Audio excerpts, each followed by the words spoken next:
প্রিয় দর্শক, আসসালামু আলাইকুম। চ্যানেল ডিজিটাল থেকে আপনাদেরকে শুভেচ্ছা জানাচ্ছি। আমি মোহাম্মদ সাইফুল ইসলাম। প্রিয় দর্শক, আমি এই মুহূর্তে দাঁড়িয়ে আছি শরীয়তপুরের নড়িয়া উপজেলার ডিঙ্গামানিক ইউনিয়নের এই যে এটি আমার এখানে দেখছেন, এটি হ্যাচারি, রঙিন মাছের হ্যাচারি। আমার বাম পাশে যে হ্যাচারিটা আপনি দেখতে পাচ্ছেন, আমার পিছনেও দেখতে পাচ্ছেন, এই রঙিন মাছের হ্যাচারির মালিক হচ্ছে এখানকার একজন স্থানীয় বাসুদেব নামে এক ব্যক্তি। উনি প্রথমত দুইটা হাউস দিয়ে এই রঙিন মাছের শখের বসে দুইটা হাউস দিয়ে এই রঙিন মাছের চাষ শুরু করে।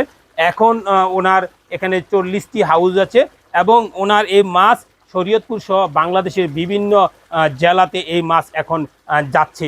আমরা একটু কথা বলতে চাই এই হ্যাচারির যিনি মালিক বাসুদেব, তার সাথে।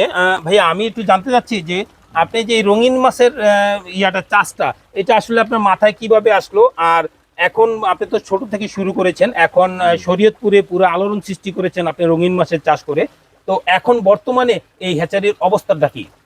এখন বর্তমানে হ্যাচারির অবস্থা হলো, আমি প্রথম থেকে শুরু করি।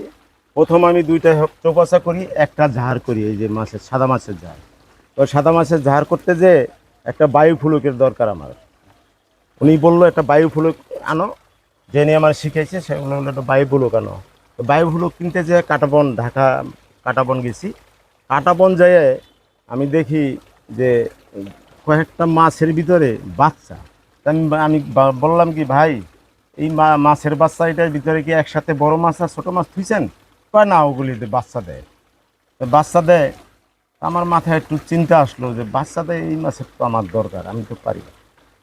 তা আমি ওনার থেকে 2 জোড়া মাছ আনছি, বাচ্চা সহ দিয়ে দিছি আমাকে। তো 2 জোড়া মাছ দিয়ে আমি শত শত পোনা করে ফেলাইছি দেশাইটা। আমার 100 পোনা বিক্রির মতন হয়েছে। বিক্রির মতন হওয়ার পরে আমি কাটাবন আবার তার কাছে টেলিফোন করলাম, কয় দাদা নিয়ে আসেন। নিয়ে আসতে পরে আমাকে ওই সময়ের বাজারে 3000 টাকা দেয় 100 মাছে। 100 মাসে 3000 টাকা দেওয়ার ফলে আমার উদ্যোগতা আরও বেড়ে গেছে যে আমি এটা করব। তাই এইখান আস্তে আস্তে 2টা 4টা করে এই হাউস বানাইতে বানাইতে 40টা পর্যন্ত হাউস বানাইছি। এখন ব্যাপক মাছ হয়েছে। আর এখন কর্মসংস্থান আছে 5 জন আমার কাছে।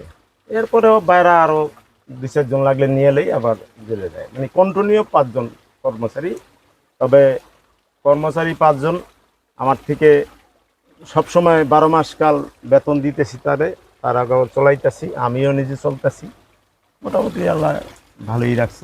বর্তমানে আপনার অবস্থানটা কি? এখন যে মাছ চাষ করতেছেন, এখন এই মাছটা আপনি কোথায় কোথায় যাচ্ছে এবং আপনার এই কর্মচারী আদার্স খরচ বাদে আপনার কিরকম ইনকাম হচ্ছে?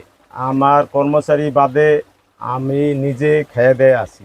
এখন কর্মচারীকে দিয়ে ঠিক আমি মোটামুটি খেয়ে দেয়া ভালোই আছি। এই মাছটা আপনার কোথায় কোথায় যাচ্ছে? এটা ঢাকা যায়, ঢাকার বাইরেও যায়, মানে ঢাকার বাইরে মানে আপনার খুলনাতে যায়, বরিশালে যায়, চাঁদপুরে যায়, এরকম যায়। তো বেশিরভাগ মাছ ঢাকায় যায়। আমরা জানতে পেরেছি যে আপনার এইখান থেকে এই শরীয়তপুরে এবং বাংলাদেশের অনেক উদ্যোক্তা আপনার কাছ থেকে প্রশিক্ষণ গ্রহণ করে এখন তারাও হ্যাচারির মালিক হয়েছে। হ্যাঁ, তারা এটা কতটুকু? এটা সত্য কথা। আমি অনেক লোকের অন্তত 400 ছেলেপেলের আমি প্রশিক্ষণ দেওয়াই দিছি। তারা হ্যাচারি কেউ করছে, কেউ আবার কিছু করে একটু বৈশা গেছে গা, মানে কেউ রানিংয়ে আছে। মানে এইভাবে আমি অনেক করে দিছি, অনেক, যা মানে গণ্য ফুরাইতে পারবো না।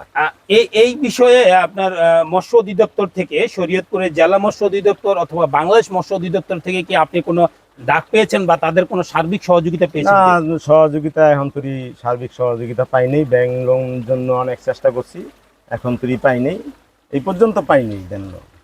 যদি সরকার আগিয়ে আসে আপনার এই ইয়াতে, তাহলে আপনি কি আমি ব্যাপক করতে পারবো, এর থেকে ব্যাপক করতে পারবো। আমাদের বাংলাদেশের টাকা বিদেশে যাতে না যায়, এই ব্যবস্থা আমরা করে দিতে পারবো এই সেক্টরে, এই রঙিন মাছের সেক্টরে। এই আছে, প্লাটি আছে, শর্টেল আছে, গাপ্পি আছে, এই কয়েকটা জাতের খুবই চাহিদা। এরা সরাসরি বাচ্চা দেয়। আমার সংসার চলে, ভালো মতন চলে। 13 বছর ধরে এখানে কাম করি, সবাই 5 জন মানুষ সবসময় আমরা চলি এখানে। বর্তমানে বাসুদেবের এই হ্যাচারিতে প্রায় 5 জন লোক নিয়মিত কাজ করে এবং ওনার এই হ্যাচারিতে আমরা যতটুকু জানতে পেরেছি যে প্রায় 20 প্রজাতির রঙিন মাছ আছে, যেই মাছ এই ঢাকা শহর সহ সারা বাংলাদেশে এই মাছ এখান থেকে বিক্রি করা হয়। এবং আমরা আরেকটু বিষয় যেটা জানতে পেরেছি যে এখানে যদি সরকারি পৃষ্ঠপোষকতার আওতায় যদি বাসুদেবের এই হ্যাচারিকে আনা হতো, তাহলে উনি আরও ব্যাপকভাবে এই হ্যাচারিতে সম্প্রসারিত করতে পারতেন, আরও কর্মসংস্থানের ব্যবস্থা করতে পারতেন। পাশাপাশি এলাকায় তরুণ উদ্যোক্তাদের এইখান থেকে প্রশিক্ষণ দিয়ে এটি কর্মসংস্থানের ব্যবস্থা করে দিতে পারতেন। Mohammad Saiful Islam, channel S, Shariatpur.